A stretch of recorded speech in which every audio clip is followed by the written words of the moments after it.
Hello, everyone. I hope you all had a wonderful weekend. My weekend was pretty good, I would say. And this video is a short video this morning. I just want to share with you a promise, I'll fulfill a promise that I made back in the last video when I promised to share with you a presentation, a book presentation that I was going to have in Fernandina Beach in Nassau County, New Georgia. Fernandina is an enchanted town, a wonderful small town, where people there are very much embedded, it's saying literature is ingrained in their hearts. And what was so striking is just the fact that many of those folks present at the presentation already knew about me, and some of them brought copies of my books to sign for them. It was very interesting.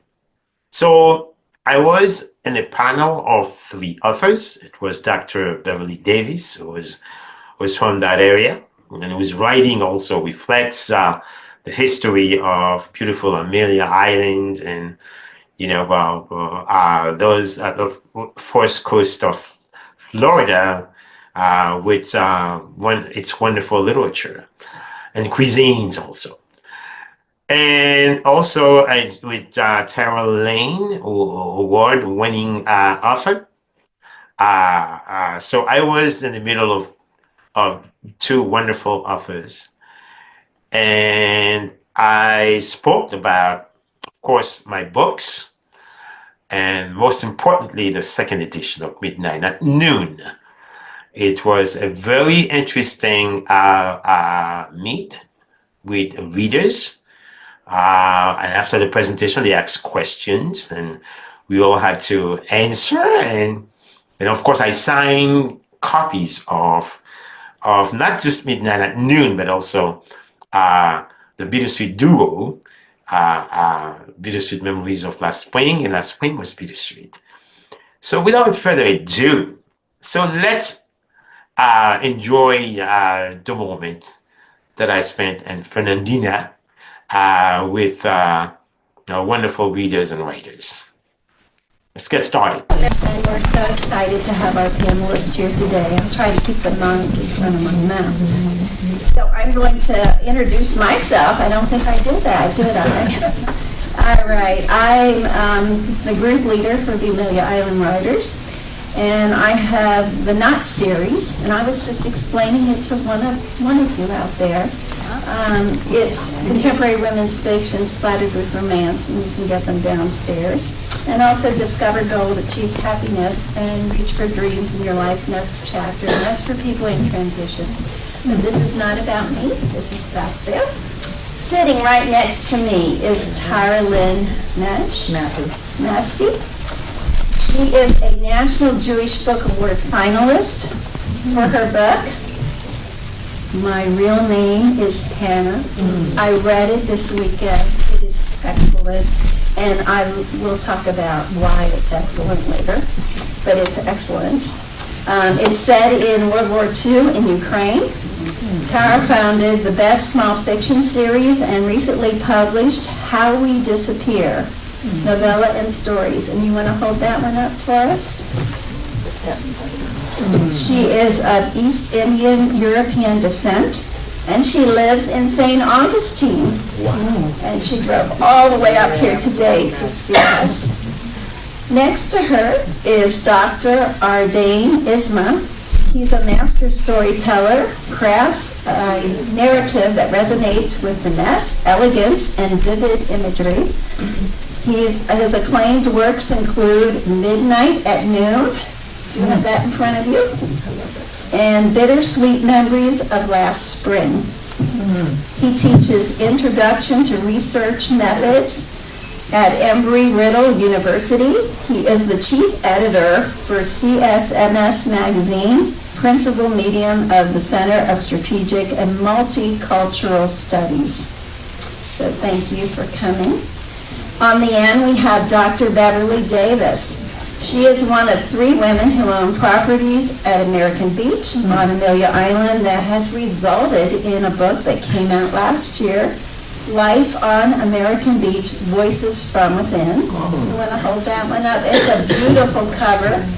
And Beverly shared with us that her husband took that picture that they're using on the cover of that book. Writers, we always want to know, what's the word count of your book? And what genre is it? And if you were to put it on Amazon for categories, what categories would your book fall under? Because we're all writers, right?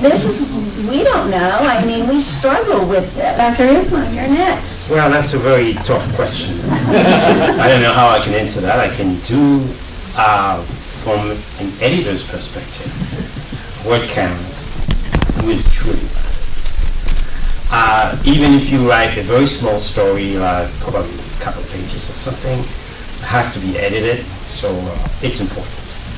Now, from a writer's perspective, word count is also important. And writing, let's say if you write a book, 400 pages or 500 pages, about 140,000 words. So that can be sometimes problematic for whoever's going to pick up the book and read to publish it. Because from a publisher's standpoint, it's all about dollars and cents, right?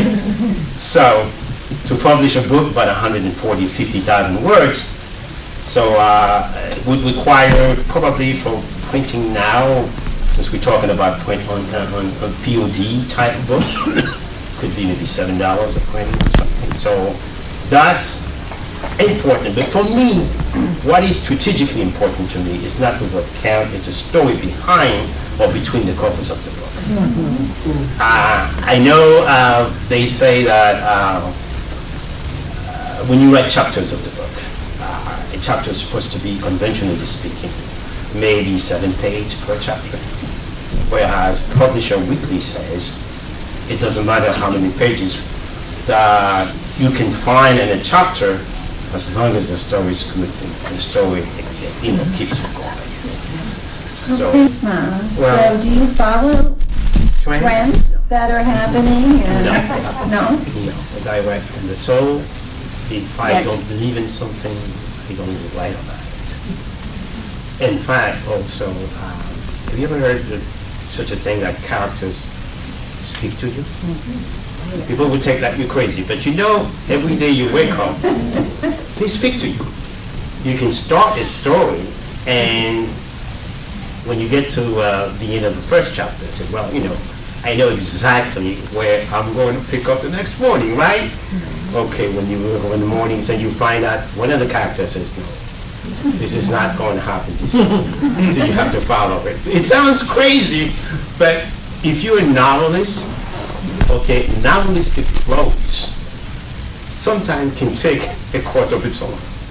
So that's why you see writers, they write stories with a title, and they always say this is a working title, not the title that will ultimately, make the page, the main page of the book, because of those reasons. So I write from the soul. I don't believe in the train, and I strongly believe people who do that, they're not, holistically involved with what you call because novel or fictional stories is a bridge between reality and also, like the great Ardain, French writer, says, it's between the imaginary and the real. That's the bridge between that. So fiction reflects what we do as human beings. You are able to, to touch the deepest of emotions of readers because you believe in yourself, because you have your heart behind the words. Ask how many people have their characters talk to them, so he knows he's not the only one. How many in this room? Put your hand up high. Thank you. Me too. So we're not crazy. They do talk to us. And the other word I wanted to add to what you said was, if you're writing to trends, elaborating on that subject, it's not authentic. That's what you were trying to say. The authenticity of what you're writing is gone if your heart and your soul isn't in it. That's what, yeah. So, Beverly, your turn. Do you write to trends? No. No. But I'm going to read what I wrote. The absence of or the need for social justice is inherent within my identities. As a Black American born into a working poor family in St. Louis, to parents who were from small rural towns in Missouri. Now I have a question. How many of you remember the Missouri Compromise from your history classes? Can somebody share what they know about the Missouri Compromise? What did that mean to you? Do you remember? Why was the Missouri Compromise? That was dealing with the free states and the slave states that didn't even count going forward. And that's part of the lead up to the Civil War.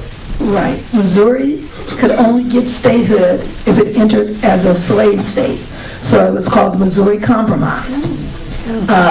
So even though Missouri geographically looks like it's dead center Midwestern, it's more southern than it is Midwestern. And let you know a little secret, many Black people call the North up south. You had a question? Oh, I saw your hand up. Okay, we've had 2 questions. How about the audience? Is there anything you would like to ask of our panel?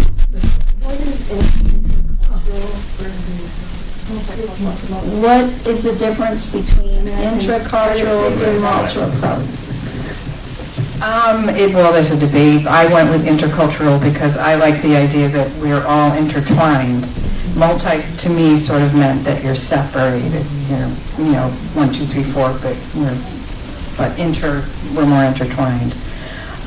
But that was very big for a while when I was doing the book. But I think we're slipping back into using the term multicultural. I'm going to let him. He's the expert. I'm not sure if I'm an expert, but I can try to elaborate on that. Culture can easily be used among individuals, let's say, of European descent, what would look like, the ancestry can be traced back from Europe. But when we're talking about individuals from different parts of the world, like, for example, from Asia, from Africa, or the Caribbean, it's fair to use the term multiculturalism, because for an average person who will not look deeper to understand the meaning of culture may seem to take somehow you don't know what you're talking about. In fact, interculturalism is interculturalism. It's something more romantic, more, I would say, integrated, where multiculturalism is just like we accept the diversity, but of course we embrace that. When we embracing it too, for example. So that's why it's universally accepted multiculturalism as the way to define the term itself. Thank you for that. Yes, in the back. You're indoctrinating our children when all you're trying to do. My goal with this particular book was to. I think our children are highly anxious right now.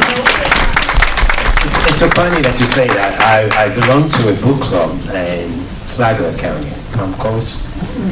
And then one day, just before the start of the meeting, a lady came in with a box full of books, over 30 books, and then she said, "It's all for free. You're free to do whatever you like."